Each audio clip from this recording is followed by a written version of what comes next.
At 3:12 UTC, a strange signal appeared in the skies above Mars. ESA's orbiters detected faint waves of charged particles, green-blue, rhythmic, and rising instead of falling.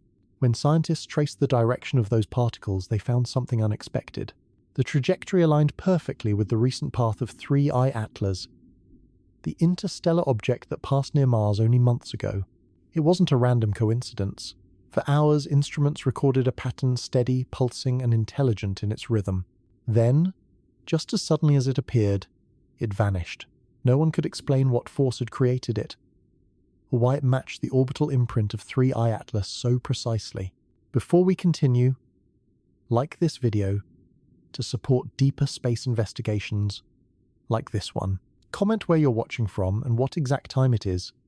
I always check the first few and pin some at the top. Now, let's explore what really happened the night mysterious particles were detected above Mars. It began as a faint anomaly, buried in hours of routine telemetry. On that quiet Martian night, every sensor aboard ESA's Mars Express orbiter seemed to behave as expected. Temperature stable, magnetometer within tolerance, no interference from solar radiation. Then, just before the spacecraft crossed the terminator line between night and dawn, a single ultraviolet spike appeared. It lasted less than half a second. Normally, such fluctuations are dismissed as cosmic ray noise or micro-impacts on the sensor's detector grid. But this spike had a structure, an 11-second pulse interval that repeated with uncanny precision. 1, then silence. 11 seconds later, another. The pattern continued for nearly 7 minutes before vanishing into the background. When the data team replayed the recording the next morning, the timestamps aligned with a region hovering about 160 kilometers above Mars's equator. That's too high for dust storms, too cold for auroras, and too still for lightning discharges. It was an empty layer of atmosphere, thin as breath, yet somehow alive with motion. The waveform looked almost biological. A rise, a decay, then perfect stillness before the next pulse. At first, the analysts suspected instrumental interference from solar wind interactions, but the sun was quiet that day. No flares, no coronal mass ejections, no reason for a rhythmic pattern. Whatever caused it wasn't coming from the Sunday. It was coming from Mars itself, or something orbiting nearby. Cross-reference checks began within hours. ESA pulled data from the Trace Gas Orbiter, NASA's MAVEN, and China's Tianwen-1. To everyone's surprise, all 3 spacecraft had registered minor magnetic distortions in that same window of time, not strong enough to trigger alarms, but consistent across 3 platforms separated by thousands of kilometers. In the control room, one of the analysts noticed something even stranger. When plotted spatially, the pulses followed a diagonal path across the upper atmosphere, northwest to southeast, matching the orbital inclination once traced by 3I Atlas during its close pass near Mars months earlier. The odds of such an alignment happening by chance were less than 1 in 1,000. Scientists who had studied Atlas before recognized the signature instantly. During its perihelion, the object emitted a faint emerald glow, later traced to ionized nickel interacting with ultraviolet sunlight. The same wavelength now appeared in Mars's upper atmosphere, 532 nanometers. Coincidence was quickly losing credibility. Within 24 hours, independent astronomers attempted to replicate the observation using ground-based telescopes. The results were inconclusive. The glow was too faint to detect from Earth, and atmospheric distortion blurred most readings. But one spectral snapshot from the Indian Mars Orbiter mission, still partially operational, showed a small ultraviolet echo at the same frequency. By the second night, the pulses returned, not as strong as before, but still present, steady, deliberate. Every 11 seconds, a heartbeat in the sky. If it were dust, it should have dispersed. If it were static charge, it should have fluctuated randomly. Instead, it held its rhythm as if guided by a hidden metronome. ESA's press office prepared a short internal memo describing atmospheric ion drift events of undetermined origin. It was never released to the public. Only later, through leaked telemetry logs, would amateur researchers piece together the full timeline and notice how closely each pulse matched the magnetic echoes observed when 3I Atlas first entered the inner solar system. Some scientists speculated that remnants of Atlas's tail, composed of charged microparticles, could have become trapped in Mars's weak magnetic envelope, slowly descending until local fields reignited them. Others argued it was impossible. Interstellar dust moves too fast, and Mars lacks the magnetosphere to contain it. Yet the pattern persisted. On that night, nothing visible moved above the red planet. No aurora, no flare, no storm, only a faint, silent shimmer captured in ultraviolet, a reminder that space still holds phenomena we can detect but not yet understand. When the pulses finally faded, the sensors went quiet again. Mars returned to its stillness. But for those who watched the data live, the memory lingered. The night mysterious particles appeared above Mars and refused to behave like anything we'd seen before. The first images came quietly. No press release, no announcement, just a line of code buried in ESA's public data archive. Researchers scanning Mars Express ultraviolet data for signs of atmospheric hydrogen noticed something faintly luminous stretching across the Martian dawn side. It wasn't uniform. It flickered, and it wasn't supposed to be there. Mars doesn't have auroras like Earth.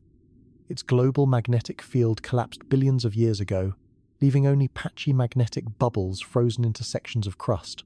These local fields can produce small light emissions, but they appear over the poles, and never this bright.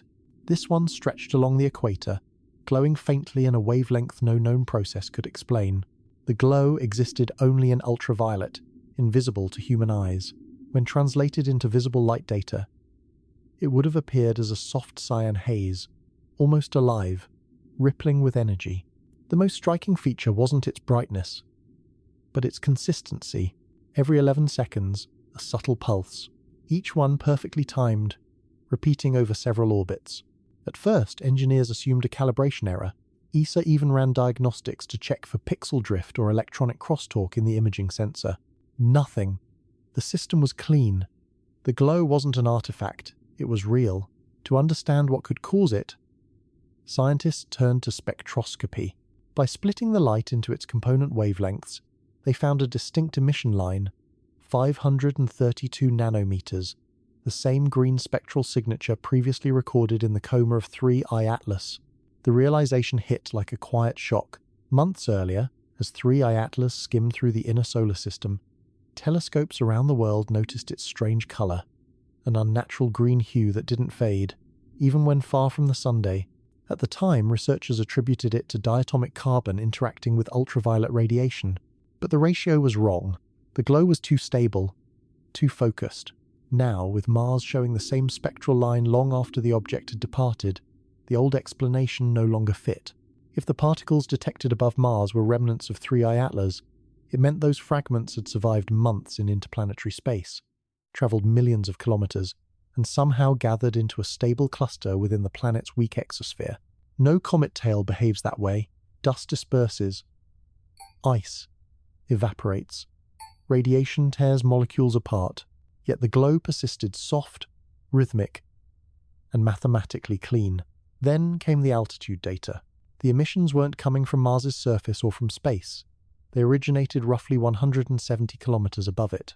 That's a no man's land between atmospheric drag and vacuum, where molecules are too few to sustain reactions but too many to ignore. It's also a zone where charged particles from solar wind can briefly accumulate before dissipating. But these weren't solar wind traces. They moved against the expected direction, flowing toward the planet. Something was pulling them inward. In the following days, other orbiters confirmed the signal. The Trace Gas Orbiter, MAVEN, and Tianwen-1 each caught glimpses of the same ultraviolet rhythm. Not simultaneous, but sequential, as if a wave was circling Mars itself. The pulse propagated along latitude lines, completing a full planetary loop every 19 hours. It was as if Mars had become a drum, and something unseen was striking it in ultraviolet intervals. Every 11 seconds, one beat. Every 19 hours, one revolution. Researchers began comparing it to atmospheric gravity waves. But that theory didn't hold up under spectral analysis. These particles weren't behaving like gas. They responded to magnetic patterns instead. If the pattern truly matched the path of 3I Atlas, then Mars was now surrounded by material older than the solar system material that had travelled across light years, and still carried the same frequency it emitted near the Sunday. It was as though the glow itself was a kind of memory, a coded echo left behind by the interstellar visitor. For now, it remains officially unexplained, but the evidence points to a simple truth. Something above Mars is reacting, to a force we don't yet understand. And if that force came from 3I Atlas, it means the object didn't just pass through our solar system, it left something behind. For weeks, the ultraviolet anomaly remained a curiosity, a blip in the data that few outside the European Space Agency even noticed. Then came the recalibration run. Every 6 weeks, Mars Express performs a deep scan diagnostic sequence to test its ultraviolet spectrometer against background radiation. It's routine, predictable. Engineers use it to check for sensor drift or cosmic ray noise. But during the January calibration, something strange happened. Instead of the usual flatline readings from the Martian upper atmosphere, the sensors recorded a sudden rise in photon count, then a slow decay that matched, almost perfectly, the emission curve from a known object, 3I Atlas. At first, the resemblance seemed impossible. The interstellar object had already left Mars's orbital region months before. Still, when they compared the new data to ESA's archived spectrum from the Atlas observation period, the fingerprints matched down to the 4th decimal place. It wasn't just similar, it was identical. A meeting was called inside ESA's Planetary Science Division. The data team, along with several contracted astrophysicists, reviewed the calibration logs line by line. Each photon spike corresponded to the same ultraviolet frequency, 532 nanometers. The energy output was too low to indicate a flare, too structured to be background noise. One scientist, reviewing the raw signal, made a quiet remark that would circulate across the internal chat threads for days. It's like something is still answering. The comparison wasn't poetic, it was technical. The spectrometer's pulses were returning with a delay, as if the signal were being reflected or echoed by a moving field around Mars. The amplitude oscillations resembled a communication pattern more than a natural emission curve. No one claimed intelligent origin, but the symmetry unsettled even the most rational analysts. To rule out instrumental errors, ESA cross-checked with the trace gas orbiter. Its instruments, operating on a completely different detection system, had logged an almost identical pulse pattern just 12 minutes later. On the opposite side of the planet, 2 separate orbiters, 2 different systems, same result. At that point, protocol required internal escalation. The data was tagged as anomalous atmospheric activity, probable magnetic interaction, and sent to ESA's Deep Space Physics Unit for independent verification. No official statement was released, but the file label was telling Atlas Residuals. It was the first time since 2024 that 3I Atlas had appeared in any ESA report. Officially, the object had left the solar system, fading beyond the sun's gravitational influence. Yet here was its spectral fingerprint alive and repeating just above Mars. When news of the data reached NASA, a quiet coordination request followed. The MAVEN team in Colorado performed an impromptu magnetometer sweep, confirming slight field deviations around 160 kilometers altitude, precisely where ESA's instruments had registered the glow. The readings weren't dramatic, but they were consistent. Something charged, metallic, and stable was interacting with the Martian atmosphere. ESA didn't go public, but internal chatter began to leak through professional networks. An astronomer in France described the event cryptically on his personal blog. Sometimes, space keeps the fingerprints of what passes through it. He fecked. That single sentence sparked speculation across the community. Was Mars holding on to the remnants of 3I Atlas's passage? Or worse, was it re-emitting energy from particles that never fully left? In later interviews, several scientists admitted they were caught between 2 theories. Either the phenomenon was a magnetic echo caused by ionized debris aligning with residual fields, or something entirely new, a process we'd never seen before, where interstellar material continued to react autonomously, long after separation from its parent body. Both possibilities were equally unsettling. The calibration data was reanalyzed with extreme precision. Each photon burst corresponded not to random timing, but to a rotational period 11 seconds apart. The same rhythm seen weeks earlier, the same pulse rate observed during 3I Atlas's close solar pass. By now, coincidence was statistically impossible. It wasn't noise. It wasn't malfunction. It was a pattern, stable, measurable, repeating, and it came from the same spectral signature as the interstellar object that once lit the night sky green. For ESA, the question shifted from what caused it to why it was still happening. If interstellar particles could hold charge this long inside a planetary magnetic pocket, then Mars wasn't just a silent world anymore. It had become a recorder holding echoes from a visitor that should have been long gone. The first samples didn't come from Mars itself. They came from the dust collectors aboard the trace gas orbiter, designed to capture charged particles drifting through Mars's upper atmosphere. During the anomaly window, its spectrometer recorded trace elements that didn't match any known Martian or solar composition. When the data reached ESA's analytical lab in Darmstadt, the numbers made little sense. Most of the particles were normal iron, silicon, oxygen, the usual cosmic dust. But buried inside those readings was something rare, almost alien in distribution. Nickel 5-8, far more than any natural ratio predicted. Not nickel 6-0, not iron 5-6, just nickel 5-8, and in amounts too pure to be geological. To most people, those numbers would mean nothing, but to astrophysicists, they were shocking. Nickel 5-8 forms only under very specific conditions deep inside the collapsing cores of supernovae. On Earth, it's found in vanishingly small quantities. On Mars, it shouldn't exist in any measurable concentration. Yet here it was, floating high above the red planet, glowing faintly under ultraviolet light. And once again, it matched the exact isotope signature detected in the coma of 3I Atlas during its close pass near the Sunday. That single connection turned a strange observation into a scientific alarm. The probability that two separate detections months apart, millions of kilometers away, would show the same nickel ratio was less than 1 in 10 million. The simplest explanation: the particles above Mars were not Martian, they were interstellar. ESA scientists ran the numbers again. Mass spectrometry confirmed the readings. Then came the second surprise. Embedded within, some samples were microscopic grains containing trace amounts of boron, one another, rare isotope, often associated with cosmic ray spallation, where high-energy particles collide and reshape atomic nuclei. The boron and nickel appeared together, as if forged under intense radiation then locked into a stable lattice. The lab's lead chemist described it quietly in his report. These isotopic ratios do not correspond to known meteorites, Martian crust, or solar wind sources.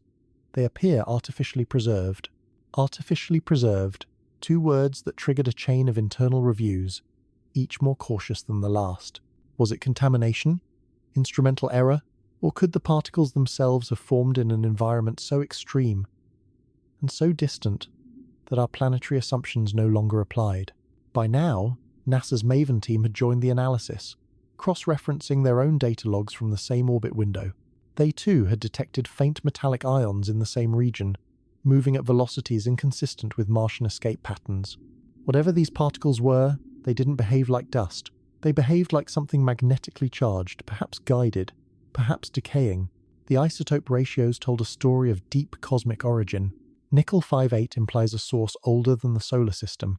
Boron 1-1 implies bombardment by galactic cosmic rays. Together, they painted a picture of material that had travelled across interstellar space, compressed, energized, and finally captured by the gravitational field of Mars. But here was the real question. Why were these isotopes still active?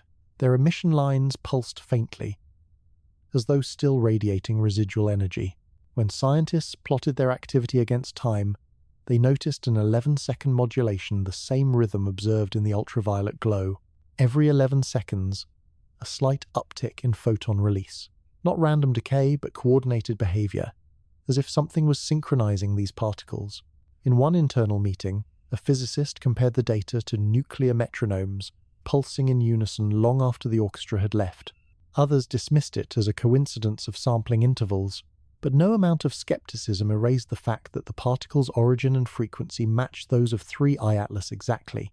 If these isotopes truly belonged to the interstellar object, then Mars wasn't just observing the afterglow, it was interacting with it. The planet had become a laboratory, catching fragments of something that once drifted between the stars. And that left one haunting possibility. If 3I Atlas carried isotopic material capable of sustaining resonance long after separation, then these particles weren't merely remnants. They were active matter still responding to an invisible field that had followed them across the void. When the anomaly above Mars first appeared, one spacecraft should have been the key to understanding it. MAVEN, NASA's Mars Atmosphere and Volatile Evolution mission. MAVEN was built to do one thing better than any other probe: measure charged particles in the Martian atmosphere. Its magnetometers and plasma sensors could detect even the faintest shifts in ion density. If something strange was truly happening above Mars, Maven would have seen it first. But that's not what happened. At 3:12 UTC, the same minute ESA recorded the ultraviolet pulse, Maven went silent. Not destroyed, not lost, just silent. Its telemetry froze mid-transmission, then resumed nearly an hour later as if nothing had happened. No hardware fault, no radiation spike, no memory overflow. The system log showed a clean reboot that no one commanded. Engineers back on Earth were confused. Maven had entered what NASA calls safe mode, a minimal power state meant to protect instruments during extreme solar activity. But the sun was quiet. Space weather stations in both hemispheres reported no flares, no coronal mass ejections, and no solar wind burst strong enough to trigger automatic shielding. There was no external cause. Something local, something near Mars had tripped Maven's defenses. When communication returned, the data gaps were exact. 54 minutes and 11 seconds missing from the record. During that same interval, ESA's orbiters logged the strongest ultraviolet pulses yet. To coincidence-minded analysts, it seemed ordinary. To everyone else, it looked like synchronization. The deeper engineers dug, the stranger it became. Maven's onboard magnetometer had registered a magnetic surge 0.07 seconds before the shutdown, too small to damage hardware, but perfectly timed with the first ESA pulse. It was as if the spacecraft systems had detected something they couldn't categorize and instinctively powered down. When power returned, the field intensity had fallen back to baseline, and Maven resumed normal science operations, as though nothing had ever happened. NASA's initial report labeled the incident spurious safe mode entry, but among the Maven team, that explanation satisfied no one. Telemetry during the blackout showed a faint residual voltage oscillating through the plasma analyzer, rhythmic, 11-second spacing again. Even while off, the ship was listening. To verify that the event wasn't software corruption, NASA cross-checked the hardware logs. The oscillation wasn't an electrical artifact. It was a recorded signal entering through the spacecraft sensors, identical in pattern to ESA's ultraviolet frequency. In other words, Maven had been overwhelmed not by sunlight or dust, but by something emitting the same modulation seen in the particles above Mars. Inside the mission's secure network, one engineer joked, "It's like Maven heard something and didn't know how to respond." No one laughed. A few days later, another anomaly surfaced. When Maven rebooted, its onboard clock had drifted forward by exactly 11 seconds. Every timestamp for that missing hour was offset by the same number. The same pulse interval repeating across every layer of the investigation. For engineers who live by precision, that number felt like a signature. NASA coordinated quietly with ESA, sending encrypted packets of the raw magnetometer data for cross-analysis. Both agencies reached the same conclusion. The shutdown wasn't random. It corresponded precisely with a narrow-band electromagnetic emission coming from above Mars, one that mirrored the spectral fingerprint of 3I Atlas. Publicly, Maven's report was sanitized into a single sentence buried in a quarterly update. Unexpected spacecraft reboot occurred.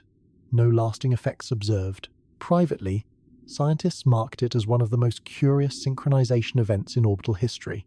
The mystery deepened when the spacecraft repeated the same behavior 26 days later, just as Mars passed through the same orbital coordinates where 3I Atlas's debris trail was projected to have been.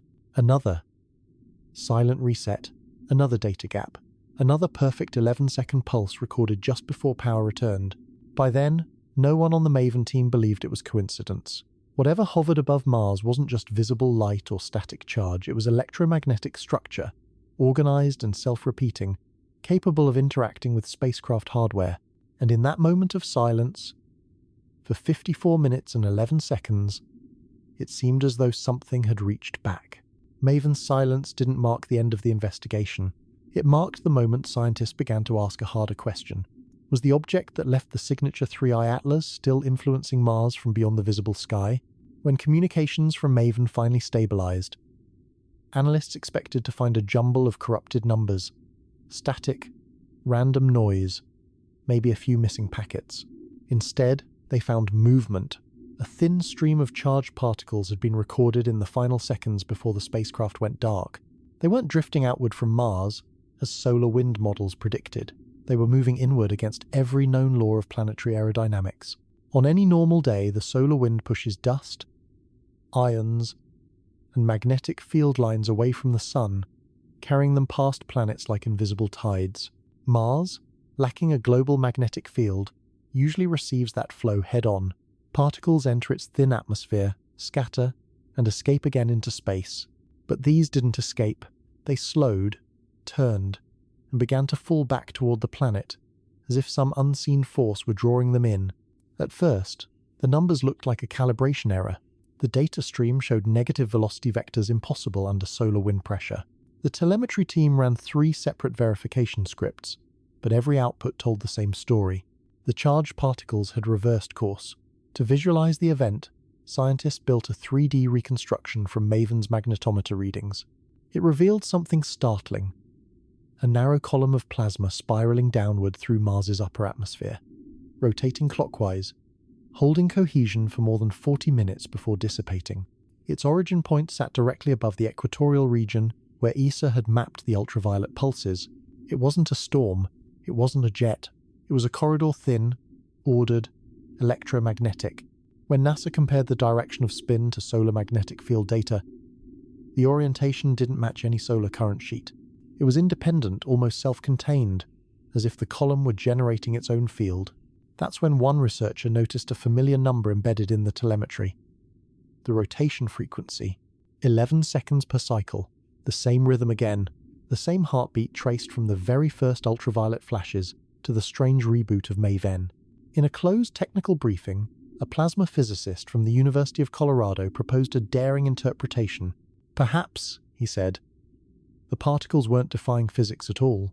Perhaps they were following magnetic lines of force left behind by 3I Atlas, an interstellar filament woven through Mars's orbital space. If the object's tail carried ferromagnetic material, even microscopic remnants could have drifted into Mars's magnetized crustal regions and created transient funnels of attraction. Others disagreed. Such alignment would require an enormous residual charge, far beyond what any cometary dust could retain for months. But the model fit the data too well to ignore. The inward motion wasn't uniform. It occurred in pulses, matching the 11-second modulation like steps in a staircase. Each pulse pushed particles a few kilometers closer before fading, as though energy were being delivered in discrete packets. ESA's trace gas orbiter captured similar readings days later, observing the same inward drift from a different orbit. It ruled out instrument bias. The motion was real. Mars appeared to be inhaling plasma from space. Scientists considered whether the Sun's magnetic field had temporarily reversed polarity in that region. Yet solar monitors showed perfect stability. Whatever drove the reversal was local to Mars, and it matched the spectral line of 3I Atlas. Then came a final piece of evidence. During one pass, MAVEN's ion spectrometer detected a faint Doppler shift, indicating deceleration near 170 kilometers altitude, followed by acceleration toward the planet. If gravity alone acted, that transition would be smooth. Instead, it occurred in sudden jumps, magnetically induced bursts of motion, perfectly synchronized with the global ultraviolet pulse pattern. To the data teams on both sides of the Atlantic, the conclusion was unavoidable. Something above Mars was not just reflecting solar energy, it was organizing it. Whether through electromagnetic resonance or residual magnetism from interstellar debris, the particles were responding to a pattern invisible to the eye, but unmistakable in numbers. They called it, informally, the reverse wind, a current of matter flowing opposite to the Sun, guided by rules no current model could explain. And wherever that current originated, its frequency, the quiet, relentless 11-second beat, was the same signal that once surrounded the interstellar visitor we now call 3I Atlas. When analysts plotted the flow of the inward-moving particles, one angle kept appearing again and again, 4.9 degrees. At first it looked like a trivial offset, the kind of rounding error that happens when multiple spacecraft measure from different orbital planes. But the more the data was cross-checked, the more the number refused to change. Every stream of anomalous ions, every ultraviolet filament, every corridor of descending plasma, all of them tilted precisely 4.9 degrees from Mars's equatorial line. No more, no less. That angle carried a quiet weight, because scientists had seen it before. It was the approach inclination of 3I Atlas as it entered the inner solar system. 4.89 degrees relative to Earth's orbital plane. An interstellar visitor, travelling from beyond our sun's gravitational reach, had crossed the ecliptic at that exact slope. Now, months later, material over Mars was repeating the same geometry, as though following a ghost track left behind in space. NASA's orbital dynamicists ran simulations using every known influence: solar wind, magnetic shearing, gravity gradients, even tiny pressure from ultraviolet radiation. None produced a stable alignment at that angle. Only one model fit. A magnetic filament stretched along a remnant trajectory, lightly charged and capable of steering microscopic particles through resonance. In simple terms, the debris above Mars was still remembering where 3I Atlas had been. The first to notice the precision was a data engineer named Corinne Vale at ESA's REDU Operations Center. She overlaid ESA's spectroscopic map on MAVEN's plasma drift plots and saw a perfect match: two separate data sets tracing a single inclined arc around the planet. The line wrapped halfway around Mars before fading into the southern terminator, just as the original cometary path had curved past the planet's orbit months earlier. Vale described it in her report as orbital inheritance, the idea that Mars had temporarily captured the electromagnetic wake of an interstellar body, not physically, but energetically. If true, it meant the planet's upper atmosphere was still resonating with the passage of 3I Atlas, forming a thin, invisible ribbon tilted at that same 4.9 degrees. To test it, researchers compared the angle of the ultraviolet pulses recorded from 3 different orbiters. The pulses weren't scattered randomly. They advanced along the 4.9 degree line like a wave moving down a corridor. Each spacecraft detected the same phase shift, 11 seconds apart. It was coordination without communication, mathematical choreography repeating across a planet's sky. Some skeptics argued that coincidence could not be ruled out, but probability analysis told another story. The odds of independent detections sharing the exact same inclination and pulse spacing were less than 1 in 500 million. Statistically, that made the phenomenon as distinctive as a fingerprint. In the following weeks, as Mars rotated beneath the alignment, ground-based sensors on Earth picked up subtle radio flickers at the same periodicity. They were weak, nearly drowned in noise, yet their source direction matched Mars within 1/10 of a degree. Whatever was creating the drift wasn't confined to the Martian sky anymore. It was projecting outward, faintly echoing across space. ESA quietly inserted a new line into its internal status sheets. Persistent electromagnetic inclination equals 4.9 degrees confirmed. It was the first formal acknowledgement that the anomaly possessed structure, direction, memory, and endurance. For theorists, that single number changed the narrative. It meant the forces shaping these particles weren't random eddies of solar wind. They were following coordinates that once belonged to something interstellar. If the wake of 3I Atlas could persist months after passage, then space itself might be more elastic than we thought, capable of storing motion like a bruise that refuses to fade. By late analysis, the data visualization resembled a luminous thread curling around Mars, its tilt constant, its rhythm steady, and at the heart of every pulse the same 11-second heartbeat continued, whispering the same geometry into the silence. The 4.9 degree drift was no longer a number. It had become a signature proof that 3I Atlas hadn't simply passed through our solar neighborhood. It had left a path written in invisible light, and Mars was still tracing it. For weeks, scientists referred to the phenomenon as charged dust. It was the simplest explanation, the safest way to describe the ultraviolet pulses and magnetic drift without crossing into speculation. Dust, after all, is everywhere in space. Tiny fragments of stone and metal, electrically charged by sunlight and plasma. When a comet passes near a planet, some of that material can remain trapped for months, drifting in slow spirals before fading into the void. But this wasn't fading, it was evolving. Each new orbital pass recorded stronger organization in the particle streams above Mars. What had once looked like random diffusion now moved in repeating loops, curves, nodes, filaments, forming what one researcher called lattice behavior. The charged grains seemed to assemble, disperse, then reassemble with mechanical precision. Their rhythm, the now famous 11-second pulse, had not weakened. If anything, it was becoming clearer.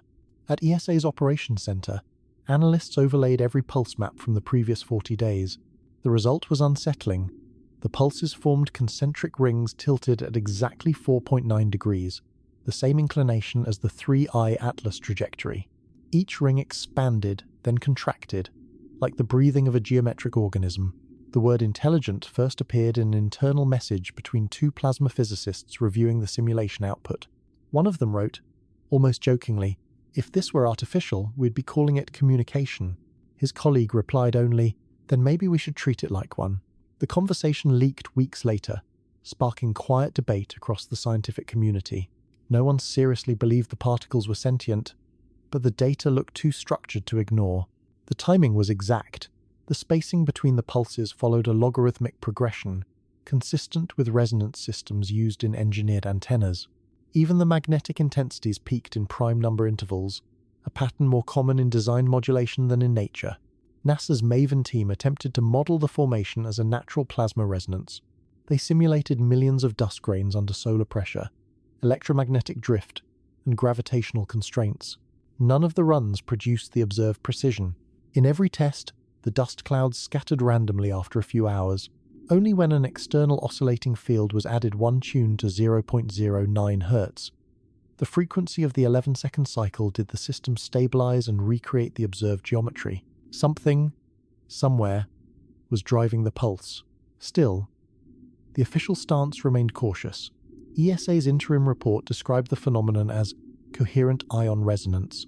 In private notes, however, several scientists admitted the pattern exhibited what they called directed persistence behavior, implying response to external influence.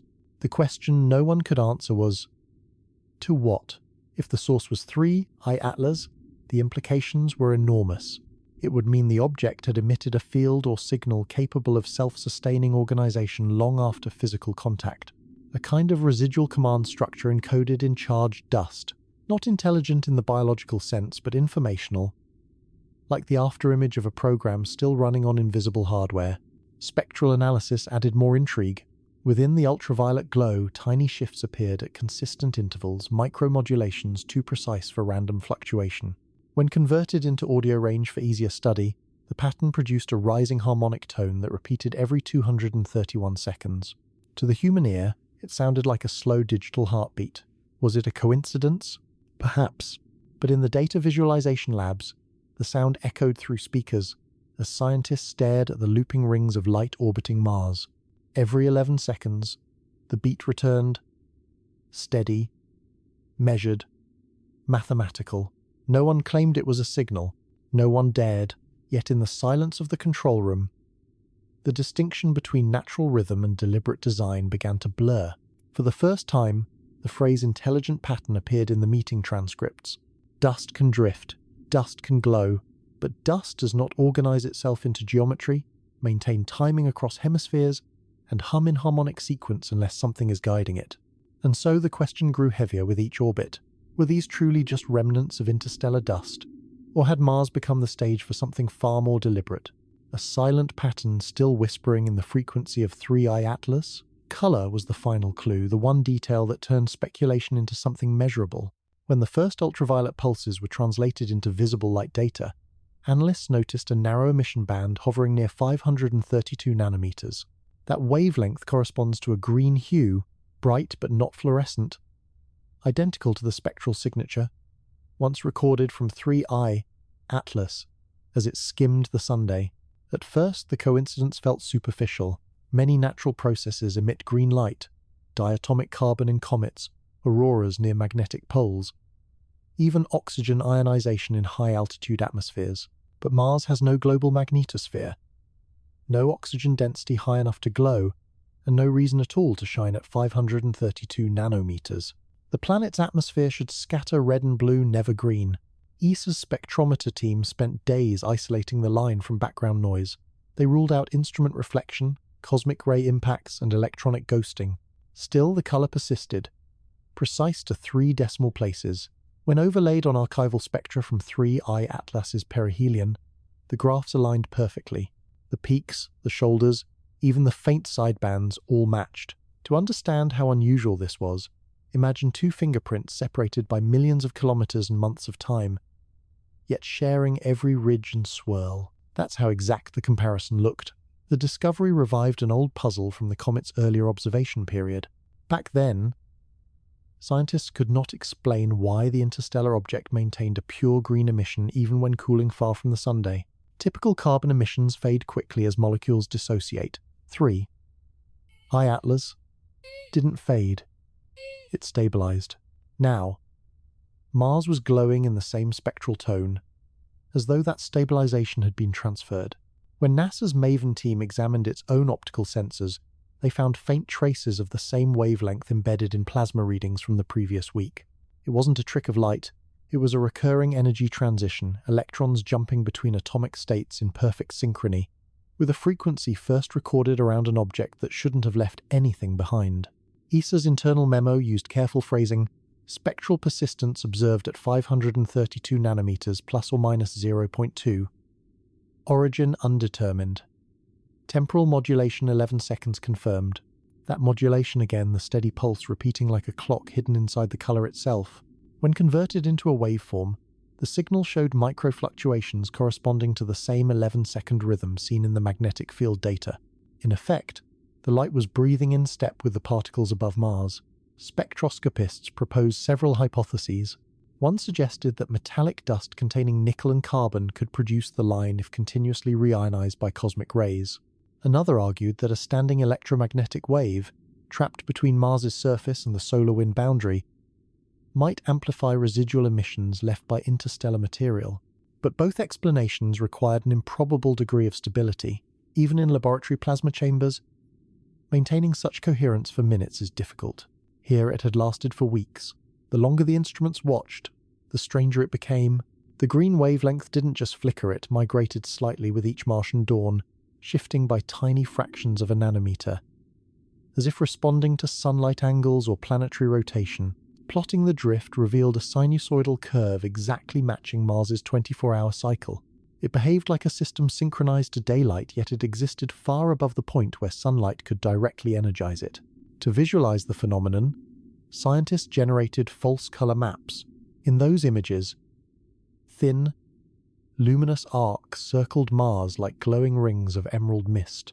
They weren't uniform. Brighter sections traced the 4.9-degree inclination already linked to 3 I-Atlas. At the center of each arc lay faint pulses, the same 11-second rhythm continuing with mechanical precision. The color told a story words couldn't. It was the same green that once surrounded an object from another star, now imprinted across a world that had never known such light. And if wavelength is a form of memory, then Mars was remembering. The official explanation stopped short of speculation, calling the phenomenon persistent photoluminescence under unknown excitation. Unofficially, researchers gave it a quieter name, the Atlas Green, because even after the interstellar traveler was gone, its color remained hanging above the red planet like a reminder that motion, light, and memory can outlive the object that made them. By all known standards of planetary science, the particles detected above Mars should not exist anymore. Not after weeks of direct solar radiation, magnetic turbulence, and the planet's near-vacuum atmosphere. Every textbook model predicts that charged dust and volatile compounds decay or disperse within hours. Yet the strange material linked to 3 I-Atlas continued to glow, pulse, and orbit, defying entropy itself. ESA's ultraviolet imaging revealed something remarkable. Over 30 Martian days, the same clusters of luminous particles were detected along the equatorial corridor. Their positions changed slightly, but their spectral fingerprints remained identical. That meant they weren't replaced by new dust. They were the same particles, still active, still emitting. The question became simple. How were they surviving? At altitudes around 160 to 180 kilometers, the Martian exosphere is an unforgiving place. Temperatures swing violently, from 100 degrees Celsius in sunlight to below 150 inches shadow. Solar radiation strips electrons from atoms faster than they can recombine, leaving nothing stable.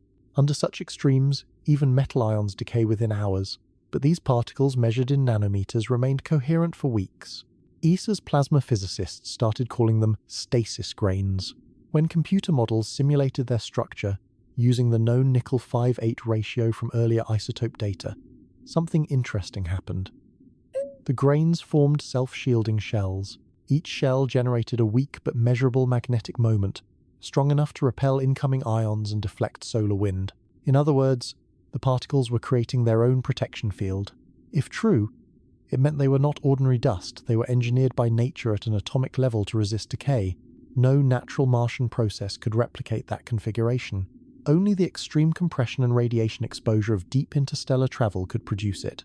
In effect, these grains were survivors from another star. When NASA's MAVEN compared the particle behavior to its models, it confirmed an even stranger finding. The grains appeared to cluster in groups of specific sizes, always multiples of 3 and 5 nanometers. That ratio was statistically significant. Clusters of those exact scales are known to resonate with microwave frequencies. When plotted against time, the cluster's spacing echoed the same 11-second rhythm seen since the beginning of the anomaly. It was as if the particles were communicating not by intention, but by resonance. Each cluster responded to the magnetic pulses circulating around Mars, amplifying them like a chain of tiny antennas. Energy passed between them, allowing them to sustain charge far longer than isolated particles ever could. To test the hypothesis, ESA's data lab simulated the decay timeline of a single nickel-based particle under solar exposure. The result predicted complete disintegration in less than 20 hours. The real data showed the opposite. Stability for at least 42 days. Even more astonishingly, the energy readings didn't diminish, they oscillated, as though the particles were periodically recharging from an invisible current. When mapped globally, those recharging events coincided precisely with fluctuations in Mars's upper magnetic crust. The implication was staggering. The particles were drawing microscopic amounts of energy from Mars itself. Somehow, they were coupled to the planet's residual magnetism, feeding on it just enough to survive. No one at ESA wanted to use the word alive, but in a scientific sense, the system behaved like a living process. Self-stabilizing, energy-seeking, adaptive, the dust above Mars had crossed the threshold from passive to active matter. As the weeks passed, the clouds began to thin, not because they decayed, but because they were moving slowly, descending, fading from sensors as they dropped toward denser layers of atmosphere. If they reached the surface, they would vanish from orbiting instruments forever. And so ESA began what it called a termination observation, tracking the last visible grains as they fell toward Mars's horizon. The final images showed faint streaks of green descending into shadow, dissolving into the red haze below. No physical sample was ever recovered, but their spectral imprint remains in the archives, a mathematical ghost of particles that shouldn't have survived, and yet somehow did. For the scientists watching those final readings fade from the monitors, one realization lingered. The universe doesn't always follow our equations. Sometimes it writes its own. And on that quiet world, far from home, 3i Atlas had left behind proof. The sun never truly rests. Even in its calmest hours, it breathes out a steady stream of charged particles, a wind that fills the entire solar system with invisible motion. Every planet feels it. Every spacecraft, every probe, every magnetic field is shaped by that relentless pressure. To find silence within it is like finding still water in the middle of a storm. And yet, on February 12th, at precisely 3:11 UTC, the wind stopped. Not for long, just 37 minutes, but long enough to unsettle every solar observatory watching the inner planets. From Earth to Mars, detectors across multiple agencies registered a near-total collapse in solar wind velocity. Protons slowed to a fraction of their normal speed. Magnetic flux lines flattened. Even the background hiss of solar plasma, normally constant, fell eerily quiet. At first, the drop looked like a data fault. Space weather networks are filled with automatic corrections. Sometimes sensors fall out of sync. But this was not a local glitch. It appeared simultaneously across instruments separated by millions of kilometers. From NASA's Solar Dynamics Observatory to ESA's Solar Orbiter, every system told the same story. The sun's outflow had weakened dramatically, then recovered exactly on schedule 11 seconds after its first recorded pulse. That number again, 11 seconds. The same rhythm echoing through every stage of the Mars anomaly. The coincidence drew instant attention. Solar physicists are cautious by nature, but they knew what the data implied. A synchronized event connecting Mars's upper atmosphere to the sun's behavior. In theory, no planetary phenomenon can affect solar wind at its source. The scale difference is simply too vast. But if the event above Mars was somehow resonating through the magnetic field lines that link the planet back to the sun, a brief local damping effect might ripple outward, momentarily silencing the wind. MAVEN's magnetometer captured it first. During the wind drop, the spacecraft's instruments detected a field inversion, a soft flip in polarity, as though the current itself had turned inward. ESA's trace gas orbiter, on the opposite side of the planet, measured a matching reversal 2 minutes later. The pattern traced the same 4.9-degree inclination, the orbital fingerprint of 3I Atlas. The theory forming inside both agencies was unsettling. What if the residual magnetic corridor left by the interstellar object was still conductive? If those particles above Mars were charged and aligned, they could form a temporary plasma waveguide, a filament connecting Mars's local field to the broader solar current. For 37 minutes, that corridor may have absorbed the sun's outflow, bending it, stalling it, then releasing it in rhythmic bursts. Not destruction, just interference. When the solar wind returned, its density wasn't the same. Instruments recorded faint harmonic ripples across its spectrum, like echoes traveling through a stretched membrane. Those ripples persisted for several hours, radiating outward from the Sun-Mars corridor toward deep space. For heliophysicists, the discovery was both exciting and alarming. It meant the interstellar debris could influence solar plasma dynamics not just locally, but across astronomical distances. ESA's solar lab in Darmstadt plotted the data on a global map. One thin line connected every reading. Earth's detectors, Mars's orbiters, and the solar orbiter all intersected at a single geometric vector, 4.9 degrees again, pointing straight back to the trajectory of 3I Atlas. By dawn, internal reports described the event as a transient suppression of solar outflow, coincident with Martian anomaly. It was a careful phrase, stripped of drama, but it carried enormous implications. No one had ever seen a planetary event reflected in solar wind dynamics before. It challenged the long-held assumption that influence only flows outward from the sun, not the other way around. For those who had been following the anomaly since its first pulse, the silence in the solar wind felt like confirmation. Mars wasn't just reacting to something, it was connected to it, and for 37 quiet minutes, that connection stretched all the way back to the sun. A fragile, invisible bridge linking our star, a red planet, and the long-departed traveller we call 3I Atlas. Mars was never supposed to have a magnetosphere. Billions of years ago, its internal dynamo, the molten heart that once generated a planetary magnetic field, froze and fell silent. What remains today is a patchwork of weak magnetic bubbles, frozen into crustal rock and scattered like islands across the southern hemisphere. They are small, local, and unstable. Yet somehow, after the 3I Atlas event, those dormant fragments began to move as though responding to a signal. The first signs appeared in magnetometer data from MAVEN and ExoMars Trace Gas Orbiter. During the hours following the solar wind collapse, sensors detected a new alignment in Mars's scattered fields. Independent regions, separated by hundreds of kilometers, suddenly synchronized. Field lines that normally pointed in random directions now curved inward toward a central axis. And that axis tilted exactly 4.9 degrees from the equator.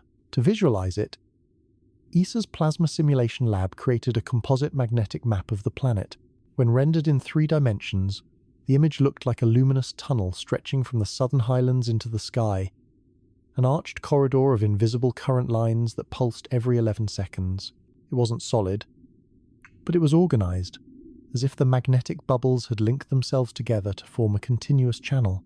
At first, scientists thought they were looking at a modeling error. Mars's crustal fields should never combine. They are locked into mineral deposits, each with its own orientation. But MAVEN confirmed it independently. The alignment wasn't theoretical, it was real. Something above Mars had polarized the crust itself. ESA called it a transient magnetic corridor, though some engineers preferred the term conduit. It behaved like a giant coil, channeling faint plasma streams between the upper atmosphere and the thin exosphere, where the mysterious particles glowed.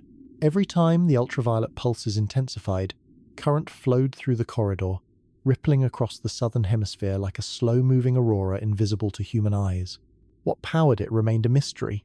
The energy output was tiny, but the organization required precision far beyond natural coincidence.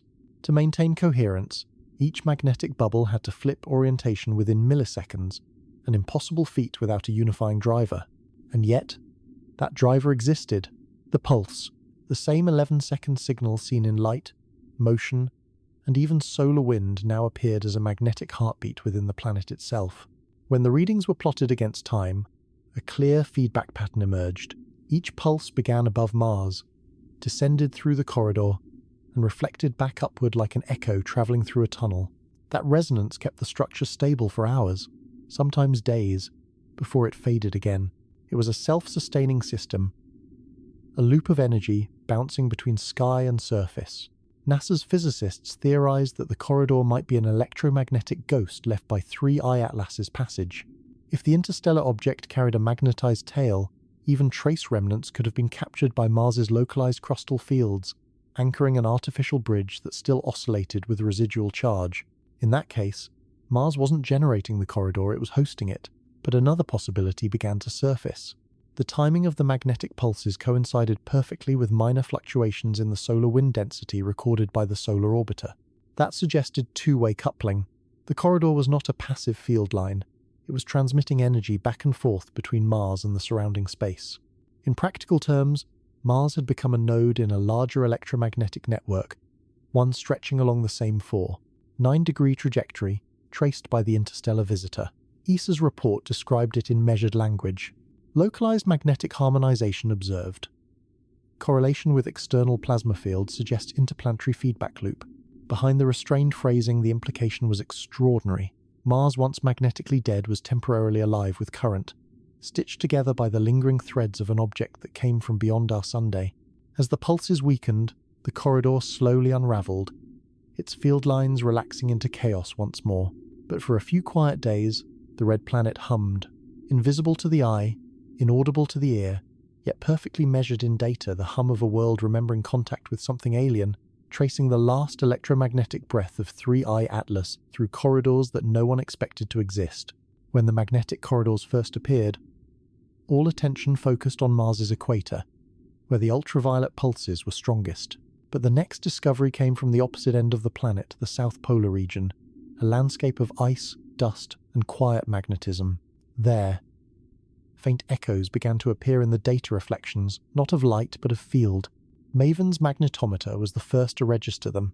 At irregular intervals, tiny reversals of polarity rippled through its readings, almost like sonar bounces travelling up from the surface. Each reflection arrived exactly 11 seconds apart. The team double-checked the timing. It matched the global pulse. The reflections weren't constant.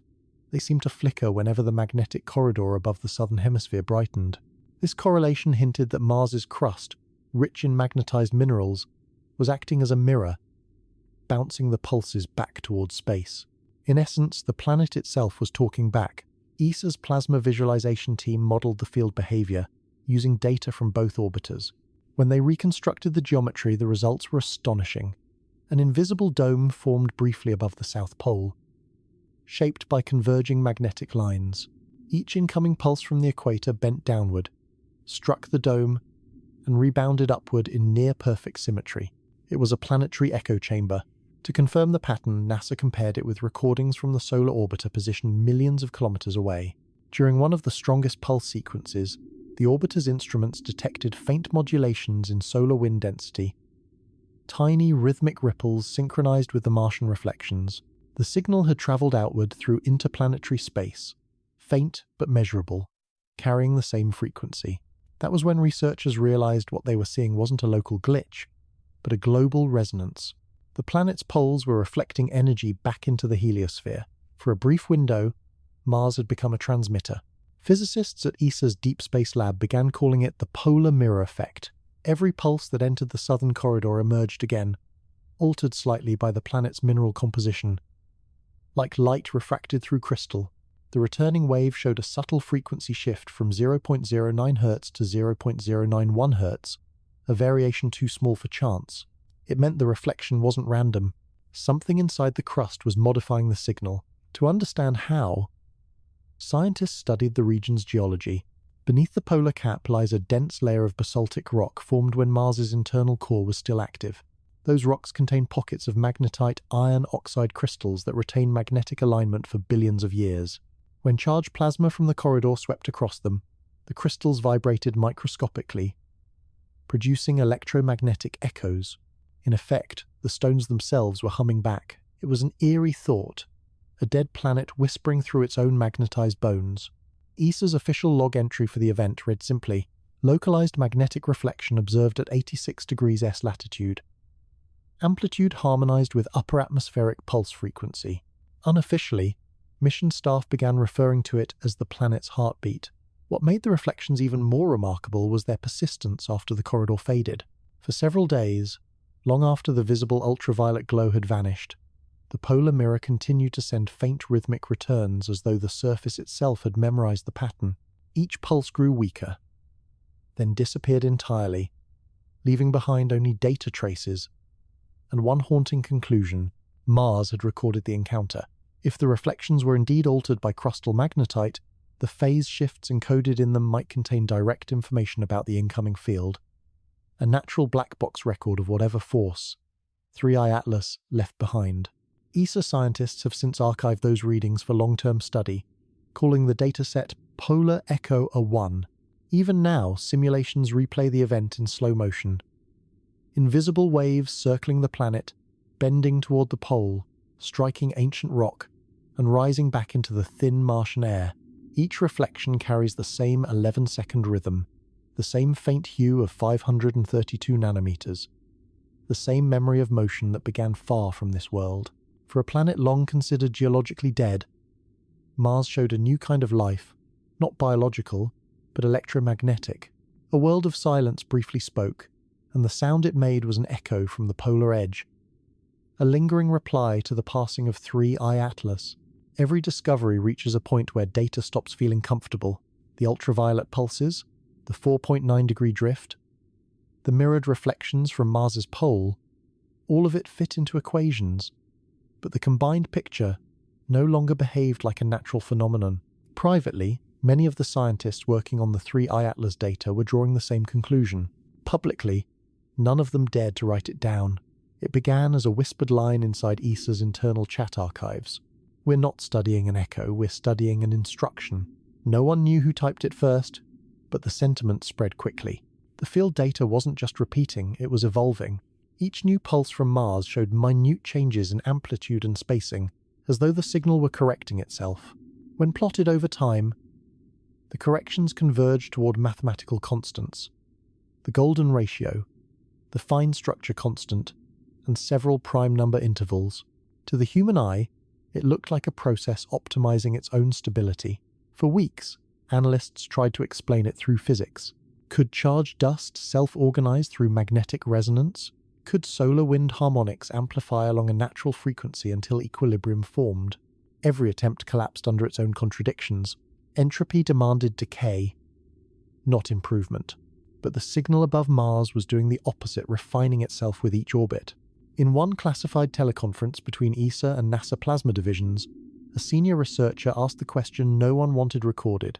What if this isn't random plasma? What if 3I Atlas was designed to propagate structure? Silence followed. Then someone changed the subject to calibration drift. The transcript ends there. Within days, communication between agencies became oddly formal. Routine updates were rewritten into neutral language. Words like resonance, feedback, and self-correction disappeared, replaced by periodic emission and spectral persistence. The shift wasn't accidental. It was protection. No one wanted to be the first to say that an interstellar object might have been more than stone and ice. Still, off-record conversations continued. Several physicists compared the behavior to something seen in radio engineering: phase-locked loop systems that automatically adjust frequency to maintain synchronization.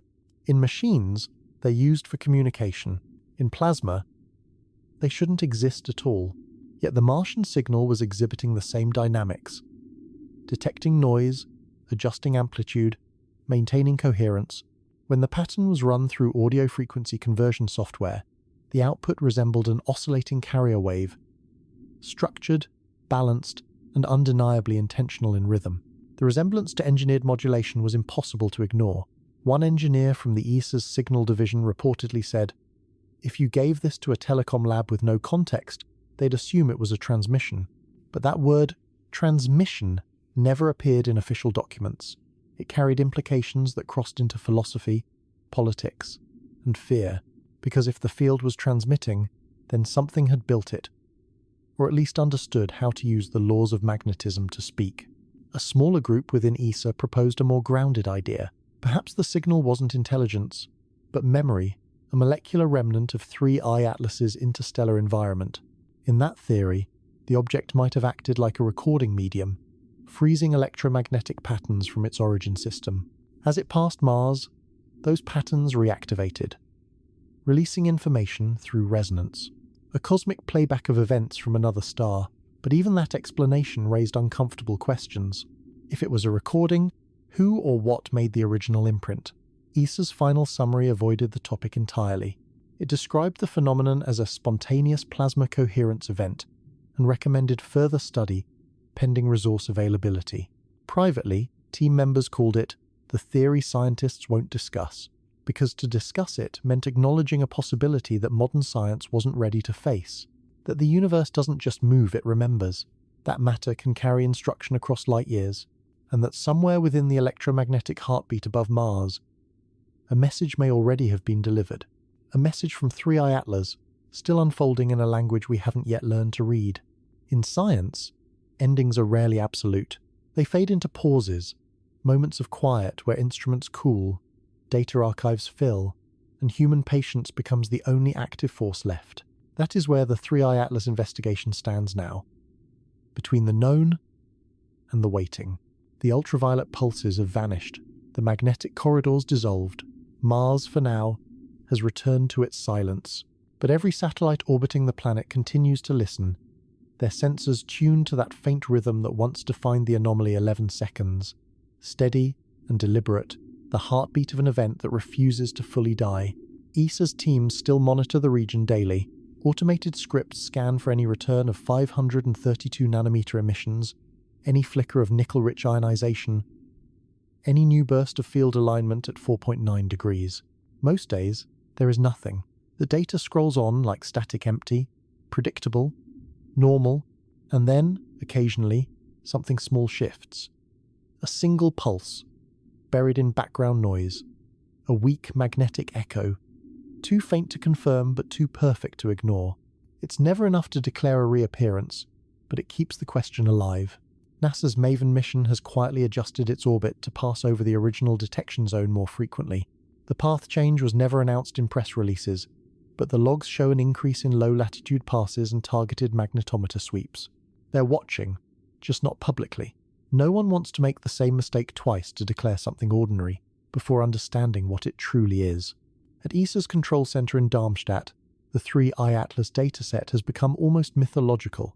Young analysts join the team already knowing its story: the green light, the magnetic heartbeat, the sudden silence of MAVEN. They treat the data not as proof, but as possibility, a reminder that the universe often speaks softly, and that science sometimes needs to learn to listen without expecting certainty. Several research groups are now modeling long-term orbital resonance between Mars and the projected path of 3I Atlas. If the interstellar debris trail remains coherent, it could intersect Mars's orbit again, perhaps not for decades, perhaps sooner. The next crossing date, according to preliminary estimates, might occur around 2037. That's when the gravitational wake of the object could once again brush the Martian exosphere, potentially reigniting the pattern. No one knows whether it will. The field could be gone forever, dispersed into the solar wind, or it could still exist in the deep quiet between planets, waiting for the right alignment, Sun, Mars, and an echo of an interstellar traveler to awaken it again. For now, the story lives inside numbers. Hundreds of terabytes of telemetry, spectral graphs, magnetometer readings, all sealed in digital vaults labeled Atlas Residuals, Phase 1.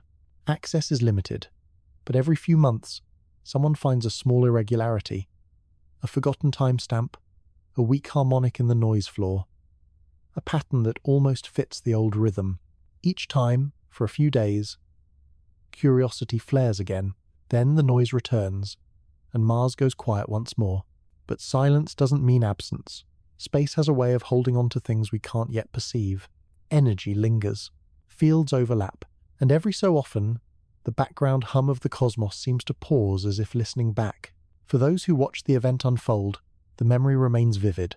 A world wrapped in faint green light, magnetic corridors bending through the sky, data screens pulsing every 11 seconds like a living clock. They know what they saw, and they know it changed something fundamental about how we think of interstellar visitors, not as strangers that pass and vanish, but as catalysts that leave structure behind. So the monitors stay on, the instruments keep listening, and every night when Mars rotates through the same patch of sky once crossed by 3i Atlas, there's a quiet sense among the engineers and scientists watching the feed that perhaps, somewhere just beyond the noise, the next detection is already beginning, the faint reawakening of a signal from a visitor that never truly left. Space has no memory, or so we once believed, but somewhere above Mars, for a brief moment, the universe proved otherwise. A pulse that defied the wind, a colour that shouldn't exist, particles that refused to decay. We measured them, charted them, debated them, and still, they slipped through the language of science like smoke through glass. What remained wasn't proof, but presence, a pattern that seemed to remember where it came from. Maybe 3i Atlas was just stone and metal, a frozen messenger from another star. Or maybe it carried something more, an imprint, a frequency, a design written not in words, but in magnetism and light. Mars was silent for millions of years. Then, for a few fleeting days, it wasn't. It reflected, pulsed, and breathed as if awakening to a memory it didn't know it had. And when the pulse faded, the silence that followed felt different. Not empty, but expectant. So, we keep listening. We aim our instruments toward the quiet, and we wait not for proof, but for pattern, because somewhere out there, in the endless static between stars, the next signal is already forming, and when it reaches us, we'll remember this one, the night 3i Atlas taught Mars to speak.